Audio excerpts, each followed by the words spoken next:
সেই সময় পশ্চিমবঙ্গে নির্বাচন চলছিল, লোকসভা বিধানসভা একসঙ্গে।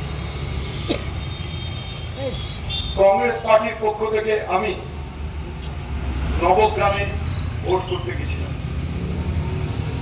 আমি নবগ্রাম চিনতাম না, জানতাম না, কিছুই চিনতাম।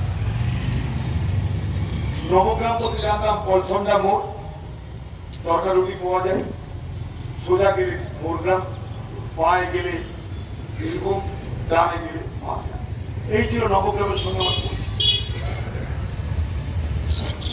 সেদিন নবগ্রামে কোন কংগ্রেস দাঁড়াতে চাইতো না, কারণ নবগ্রামে দাঁড়ানো মানে নিশ্চিত হার, আর অল্প স্বল্প ভোট নয়, 30-40 হাজার ভোটে হার হতো। তো আমাকে যখন পার্টি বললো দাঁড়াতে, আমি ঠিক আছে আমি দাঁড়াবো, কোনো অসুবিধা নেই। নবগ্রামকে সেই সময় তামিলের বিয়ের গ্রাম বলা হতো। সেই নবগ্রামে আমি ভোটে দাঁড়ালাম, আর ভোটে দাঁড়ানোর পর যেদিনকে ভোট হবে, মেয়েটাকে বসতে হবে, সেই দিন আমার ভোটের দিন এক ভয়ঙ্কর আক্রমণ। আমার আজও মনে আছে, নবগ্রামের বাগড়াপাড়া গ্রাম, ভোট লুট হচ্ছে শুনে সেখানে দৌড়ে গেলাম। তারপর সেখানে যে আমার জন্য মৃত্যু ফাঁদ অপেক্ষা করছে আমি জানতাম না। হঠাৎ দেখছি 150-200 ওখানকার স্থানীয় ক্রিমিনালরা অস্ত্র নিয়ে, রিভলভার নিয়ে, বোম নিয়ে এগিয়ে আসছে।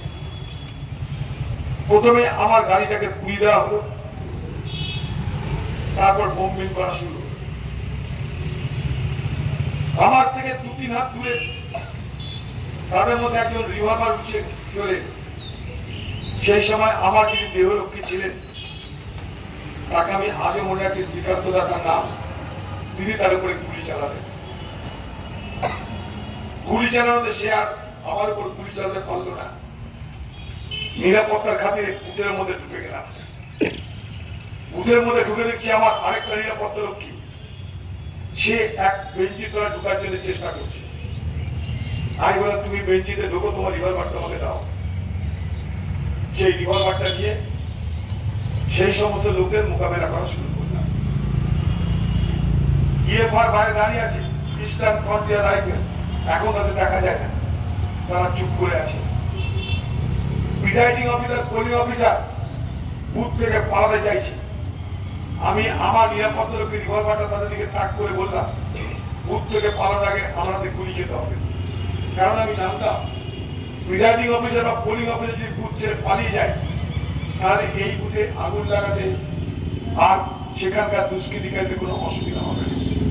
তাই বলতে পারেন এটা এক ধরনের র্যান্সাম, অর্থাৎ কাউকে আটক করে রেখে নিজেকে বাঁচানোর চেষ্টা। ঘরে আগুন লাগাচ্ছে, সেই আগুনকে নিভিয়ে খড় ঢোকাচ্ছে, আগুন জ্বালিয়ে সেই খড়কে নিভিয়ে সেই আগুন জ্বালা খড়কে বাইরে খেতে রক্ষা করছে নিজেদের। এরকম ভাবে ঘন্টাখানেক লড়াই চলার পর তারপরে আমাদের লোকরা চারিদিক থেকে এগিয়ে এলো, প্রাণে বাঁচলাম। ফিরে এলাম বহরমপুর।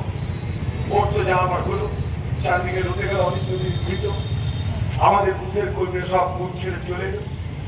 আর বুথ ছেড়ে যখন চলে এলো, তখন সেদিন আমার যারা বিপক্ষ পার্টি, সিপিএম পার্টি, তারা সমস্ত বুথ লুট করতে আরম্ভ করল। তবু আমি মাত্র 1300 ভোটে হেরেছিলাম। সেই নবগ্রামকে আমি ভুলিনি।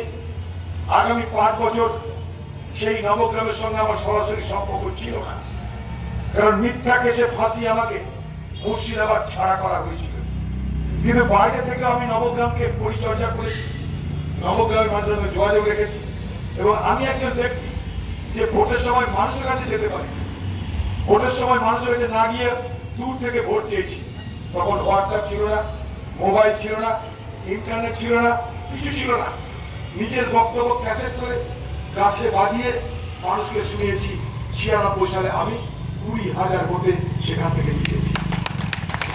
আমি কথাটা এখানে বলছি যে রাজীব গান্ধীর মৃত্যু, তার সঙ্গে আমার দুর্ঘটনা, সব মিলিয়ে আমি রাজীব গান্ধীর কথা বলতে গেলে নস্টালজিক হয়ে যায়।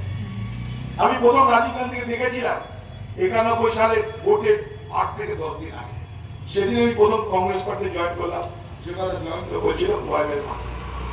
রাজীব গান্ধী যখন দেখলাম আমি সামনে থেকে, মনে হচ্ছে একজন দেবদূত দাঁড়িয়ে আছে, স্বয়ং দেবদূত দাঁড়িয়ে আছে, তার সঙ্গে হাত মেলালাম, মনে হলো জীবনটা আমার ধন্য হয়ে গেল। রাজীব গান্ধী আমার দিকে তাকিয়ে হাসলেন, প্রার্থী হিসেবে পরিচয় করালেন, চলে গেলেন। কখনো ভাবিনি যে সেই জায়গায় আমার সঙ্গে তার জীবনের শেষ দেখা হবে। সবাই যেমন ভালোবাসে প্রয়াত রাজীব গান্ধীকে, আমাদেরও খুব আবেগের মানুষ। আজও আমরা কোথায় কোথায়, সে পার্লামেন্টই হোক, পার্লামেন্টের বাইরেই হোক, রাজনৈতিক বক্তব্য রাখতে গেলে রাজীব গান্ধীকে আমাদের স্মরণ করতে এই জন্যে তিনি দেখতে সুন্দর ছিলেন বলে নয়, স্মরণ করতে এই জন্যে সেদিনের তার ভাবনা, সেদিনের তার ভাবনা, তার দূরদর্শিতা আজও আমাদের সকলকে অবাক করে।